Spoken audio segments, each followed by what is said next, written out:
Welcome to National History Day, Colorado's Brown Bag session. In this session, you're going to get to see the amazing Kayla give you an idea, a really good, strong idea on how to create a thesis statement. The oasis of learning how to prove something with evidence that you've gathered. That's what a thesis statement really is creating an argument that you get to prove. And that's what History Day is all about. Learning, especially in today's world, learning about the importance of primary sources. I hope you will enjoy her brown bag session. I hope you'll feel free to use the resources in your classroom. Use the video in your classroom if you'd like. We're glad you're here today. Thank you for teaching with primary sources, for doing all that you do. We appreciate you. All right, take it away, Kayla.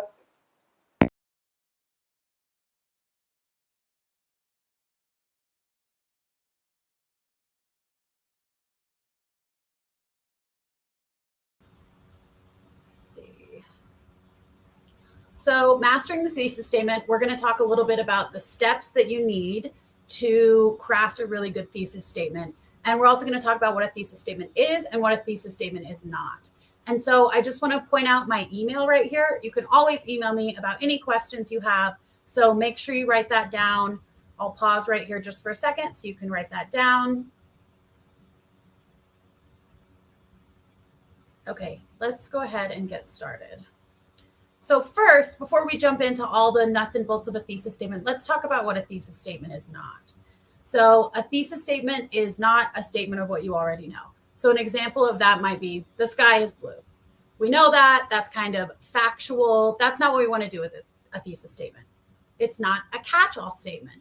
So we don't want to say that America is the greatest country in the world. Number one, that would be really hard to prove. And we would have to have tons of evidence because it just kind of encapsulates everything. So it's not a catch-all statement, and it's not a grandiose claim, which is sort of similar to a catch-all, but it would be something like the Great Depression is the worst economic disaster in human history. Again, that's going to be really hard to prove that it was the worst of something compared to something else, especially if we were comparing like the Great Depression to an economic disaster in ancient Greece. It's really hard to compare the different social and economic situation of the time. So we want to avoid statements like that. And it's also not a counterfactual. So a counterfactual is a what if statement. So that an example of that might be, what if Germany won World War II? We can't say that because it didn't happen. So there's no evidence to support it. So that brings us to what a thesis statement is. So the main thing is a thesis statement is a so what. So what? Why should I care about your topic? Why should I care about what you're talking about? You're really arguing something. So you want to think about it like that. You're not just stating facts. You're making an argument. So it should be falsifiable. And that just means somebody else could take a different opinion and prove you wrong with different sources. If you make a thesis statement that's not falsifiable, you probably won't be able to find sources to back that up. Because it's hard to say something definitely happened when we're looking at history because people have different perspectives on it. And it's supported by primary and secondary sources. So primary sources are sources created or written during the time of the event. So that would be something like, let's say we're talking about World War II. We'll use that example again. So that would be newspaper articles from World War II, or maybe poems or journal entries written by World War II soldiers or written to their loved ones back home.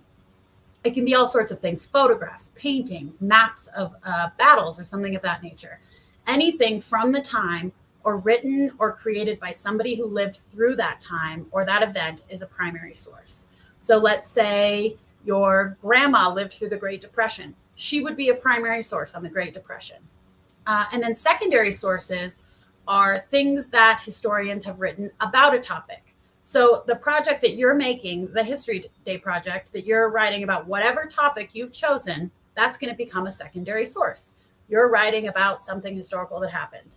And so you want both kinds of sources, things from the time and things that have been written about the time after the fact. So the most important thing to remember with your thesis statement before we jump into the nuts and bolts is you have to make an argument. You have to argue something. So how do we write a great thesis statement? And you might be wondering why writing a great thesis statement is important at all. So a thesis statement is really the roadmap for the rest of your project. So if you write a good thesis statement, you're going to be able to organize the rest of your History Day project, no matter what format you do, whether it's a website or an exhibit, a documentary, a paper performance. The thesis maps out the rest of your project. So we really want to make sure we do a good job there, because it's not just a roadmap for us, but also for the people who look at our project. And that includes the judges. So if you're looking to have a really competitive History Day project, you have to have a great thesis statement. That's going to make your project more competitive. Okay, so we have a thesis statement checklist. We have a list of a few things that we absolutely have to have for a thesis statement. And we'll go through these in more detail, but I'm going to run through them now, and then we'll go through sort of a little activity that you could do in your classrooms or at home to make sure that you have all these pieces. Okay, so number one, be specific. We absolutely have to be specific. When you're writing your thesis statement, don't be afraid to change it. Your thesis statement should change, or just undergo little tweaks and edits over the course of your whole project. You might tweak it or edit it 50 times, and that's totally fine. If you're not doing that, you should be concerned, because you want your thesis statement to change as you learn new things while you're doing research. So when I say be specific, what I mean by that is don't just say George Washington fought at the Battle of Yorktown. I want you to say General George Washington led the American colonists in their defensive effort at the Battle of Yorktown. So you want to be as specific as you possibly can. If you have a topic about World War II, you could say that it happened in the 1940s, but it would be more specific to give the exact year of the thing you're talking about.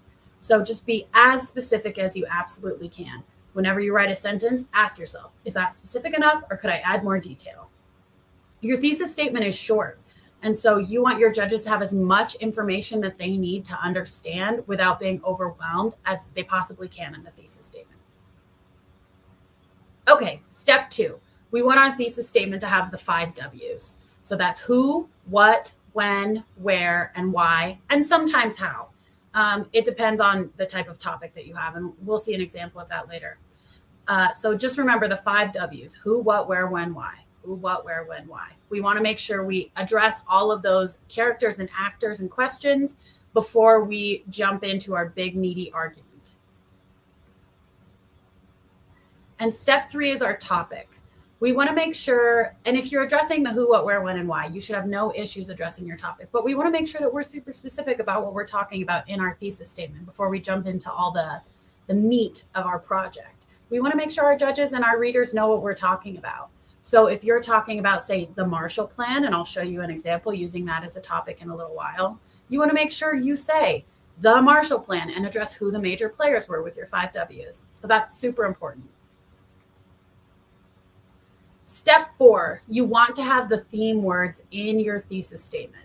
Now, I know this is a question we get a lot, so I'll just address it right now. Debate and diplomacy in history. You can address either debate or diplomacy or both.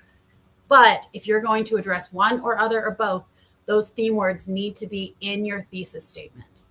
It's going to help the judges see that you're immediately connecting your topic to the theme, and it's going to help them see what the focus of your project is. So maybe you're really focusing on the debates. Say you do the Abraham Lincoln and Douglas debates. You use the word debate in your thesis statement. Say you're really focusing on diplomacy and you're doing the Treaty of Versailles. You want the word diplomacy in your thesis statement. So just keep that in mind. You can even bold the theme words in your thesis statement. This just draws your reader's eye straight there, and it can be a really helpful way just to keep you on track. So keep that in mind. Okay, step 5, the impacts. So this is where we're really getting into the argument piece of our thesis statement. So before I jump into step 5, let's talk a little bit about the thesis statement. In a lot of situations, you may have been taught that when you're writing a thesis statement, that's one sentence. Well, the argument piece of your thesis statement probably is one sentence, maybe 2. But what you're really writing here when you have the 5 W's, your topic and the theme, and you're being specific in addition to your impacts, is you have a thesis paragraph. So it'll depend on which project type you're doing, how long your thesis is.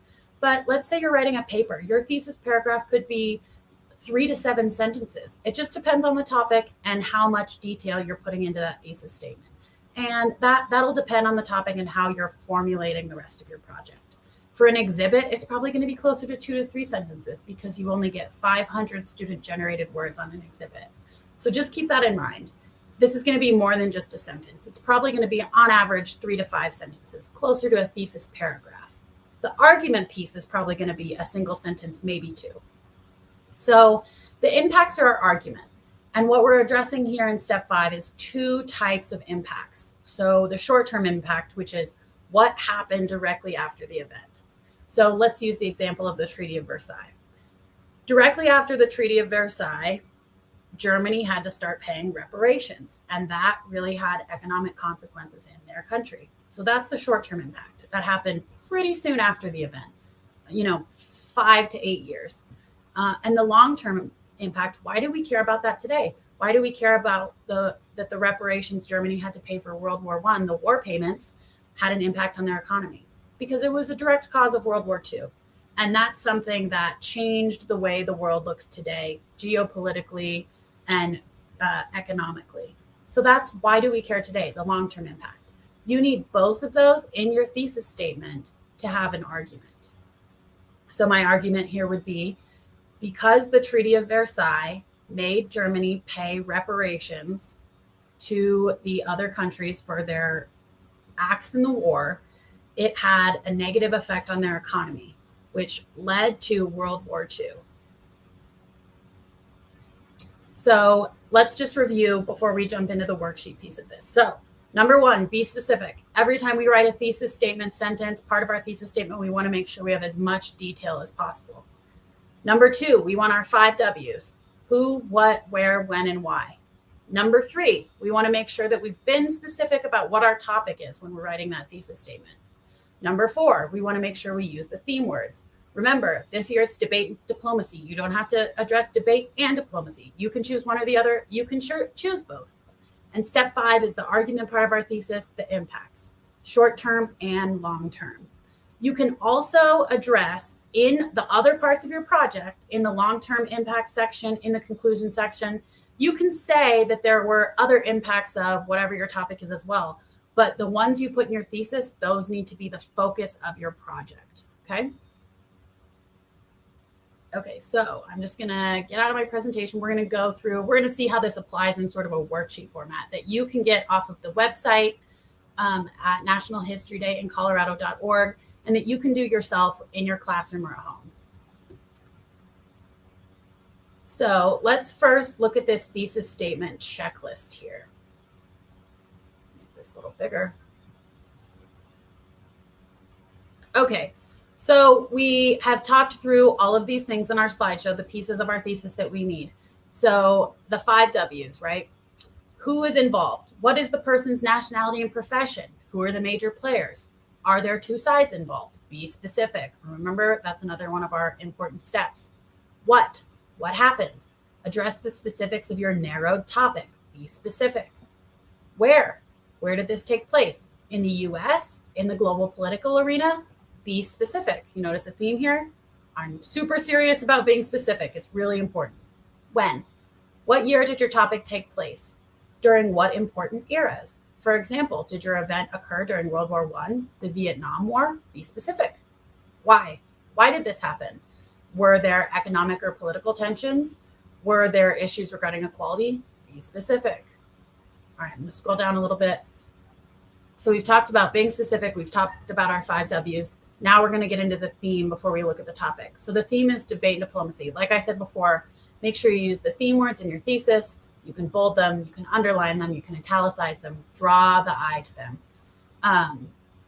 You don't have to pay equal attention to both elements of the theme. So for example, if you're focusing on diplomacy, but you talk a little bit about debate later in your project, that's okay. That's fine. You can talk about debate somewhere else, but make sure if you're going to focus on it, it's in the thesis statement, okay? And then the topic. So here's what I mean by a narrowed topic. We want to make sure that our topic's not too broad or too narrow, the one we end up with in our thesis statement. Ask yourself, for example, can I address this topic in 500 student-generated words on an exhibit board? If not, is it too much or is it too little? So we use the narrowing triangle. So this is just an example, but let's say you're interested in World War II. Okay, There have been hundreds, if not thousands, of books written about World War II. We definitely can't talk about it all in 500 student-generated words. So we're going to have to narrow it down beyond that. So let's use the theme to help us narrow it down, right? So for this example, let's use an old theme, which was triumph and tragedy. Okay, triumph and tragedy, what could I address with one of those or both of those theme words? And this is a real example. This student chose concentration camps. Okay, again, concentration camps, there have been probably thousands of books and articles written just about concentration camps. So we have to narrow further. Okay, Otto Frank, triumphing over tragedy and publishing Anne Frank's diary. So that's probably narrow enough. We have our who, Otto Frank and Anne Frank, our what, publishing her diary, our when. We don't have that in this little description here, but we can add it. And why, again, we would need to add that there, but this is probably narrow enough to do in a History Day project. If you get to the bottom of your triangle and you still don't think your topic is narrow enough, keep going. Just because there's 4 slots in my triangle doesn't mean yours can't have more, okay? All right, so let's take this and let's look at a real example that somebody's done. Oh, impacts, I forgot impact, sorry about that. Short term, what happened immediately after your event? Long term, why do we care today? How does this impact change our lives today? This is the piece that will help shape your argument. Okay, now let's go to a real example. So this example was written by Alexander Weissman, and in 2013, he won the National Gold Medal in junior paper category. So this is a really, really great national award-winning thesis statement, but Alexander was a middle schooler, so if he can do it, I know you all can do it, okay? So his example is, and I'll read it out loud to you, and then we'll go through the pieces of it. In 1947, post-World War II Europe saw the growing threat of communism and declining economies. This economic and political environment caused President Harry Truman and Secretary of State George Marshall to devise the European Recovery Plan, or ERP. The ERP was an economic stimulus program that injected over $13 billion into the struggling economies of Western Europe. This program, now referred to as the Marshall Plan, marked a turning point in American foreign policy. It was a reversal from post-World War I isolationism and generated long-lasting relations with other nations. Okay, so when I read that all together, you'll notice it's not one sentence. It's, let's see, 1, 2, 3 sentences. So he has 3 sentences here in his thesis paragraph, his thesis statement. And it sounds really great when we put it together. But all we have to do in our own thesis statements is make sure we have all the pieces we need. And then we can formulate our own really fancy sounding thesis statement. So let's break down the 5 W's first and let's see how specific Alexander was, right? So our who, you can see the who is highlighted in yellow. And in this particular topic, this particular thesis happens to have 2 who's. So President Harry Truman and Secretary of State George Marshall.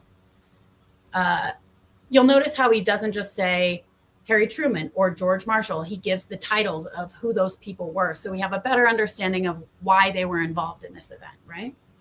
What is highlighted in green? The European Recovery Plan. He also includes that it was sometimes called the ERP or the Marshall Plan. So you can include those details in your thesis statement. He's very specific here. Where is highlighted in teal. The money went to Western Europe. Now he could have just said Europe, but he said Western Europe because it's more specific and it's more correct. When? Highlighted up here in this pinkish purple color. In 1947, post-World War II Europe. So that when is super specific. He could have just said post-World War II, but he gives us this exact year. So it's really helpful to know what's happening and when it's happening. And why, that's this dark blue color, to inject money into the struggling economies of Western Europe. That's why this Marshall Plan was needed, okay? All right, so he's super specific. When you think about being specific, think back to these examples. The theme. So the theme in 2013, when Alexander wrote this paper, was turning points in history.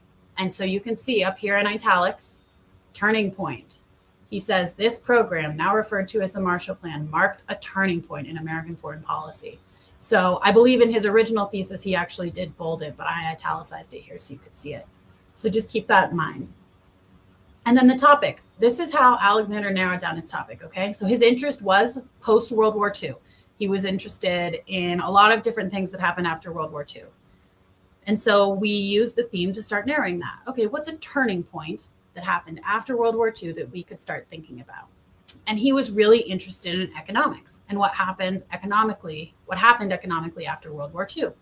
And so with that, he decided to focus on the Marshall Plan, which is the topic of his thesis statement. So you can see how that narrowing activity goes.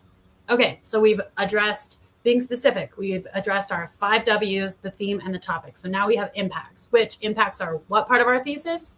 The argument. Great. So short term, what happened immediately after? It was a reversal from post-World War I isolationism. And why do we care about it today? It generated long-lasting relations with other nations. So you can see that up here. That's underlined. It's the last sentence of his thesis statement. And just that one sentence has both a short and a long-term impact. So that's going to be really, really important for that. And you can see what happened immediately after. No more isolationism like during World War I in the United States, and generated long-lasting relations with other nations. Now you can see how this would be a roadmap for the rest of his project, right? So in his background section, for instance, he's probably going to need to address World War II and some contextual elements. He's going to need to address President Harry Truman, Secretary of State George Marshall. He's going to need to address Western Europe and why they were struggling so badly after World War II. In the conclusion section, he's going to want to talk more about World War I isolationism and what that means and what it means to end it. He's also going to have to talk about why we care about these long-lasting relations with other nations and what that means to us today and how we think about our relationships with those other nations. So that's what I mean when I say he has a roadmap here for the rest of his project. And you would have the same thing if you include all of these elements. So I'm going to get out of this document and I will make sure that you guys have access to that. And here's another document. So we've gone through all the components, right? Narrow topic, 5 W's, the theme, short-term impact, long-term impact. And through all of those 5 things, we're being specific. And we've looked at the example and we've looked at the thesis statement checklist workshop. Now we have to write our own thesis statement. So here we're just going to write, we're not going to worry about the argument right now. We're not going to worry about being super specific. We're going to write a summary that describes our narrowed topic and includes the 5 W's. Okay. We're just going to draft that right here. And it doesn't have to be perfect. We can go back and read it sentence by sentence and say, could I be more specific here? Could I be more specific here? And we're going to make those edits. That's what I mean by your thesis statement should always be changing, especially as you learn more and you're doing more research. Okay, so we've done this part. Let me just say this part might take you a week or 3 or 4 days. Sometimes this takes a little bit to kind of get your hands around and do a good job at, and that's okay. We want to go back and continue to edit our thesis, okay? Okay, now we're going to reread the above sentences. Maybe I write that on a Wednesday and I don't look at it again until a Friday because I need a break to let my mind kind of recover from all that writing I did. And when I come back to it with fresh eyes, I'll be able to say, oh, I could be more specific here, more specific there. So like I said, you're going to make any necessary revisions or additions. So, Alexander may have originally said the 1940s. His revision or addition would have been 1947 post-World War II Europe. So that's what you're going to do. And then we're going to leave what we wrote above behind for a little while. We're going to identify our impacts. So here you would write your short-term impact. It doesn't even have to be a complete sentence. Maybe you have a couple of short-term impacts that you're thinking about focusing on. Write them down and see how they fit with your long-term impact in the rest of your thesis statement. And then do the same thing with your long-term impact. Write that down. Now let's go back in and add the theme words to our impact sentence. Where can you reasonably swap out language and replace it with debate and or diplomacy? This was an old theme. Where will those fit in my impact sentences? We'll go back and add those. Again, we're just doing revisions. Make those revisions. And then finally, you're going to draft your first complete thesis paragraph. And that's going to have our 5 W's that are super specific, the theme, the topic, the short-term impact, and the long-term impact. So those 5 things and being super specific. And if we have all of those, we have a great foundation to our thesis. We might need to clean it up a little bit here, do some spelling checks, do some grammar and sentence structure things. But if we have the pieces, we can do those things. We can make the technical edits as long as we have the good history pieces.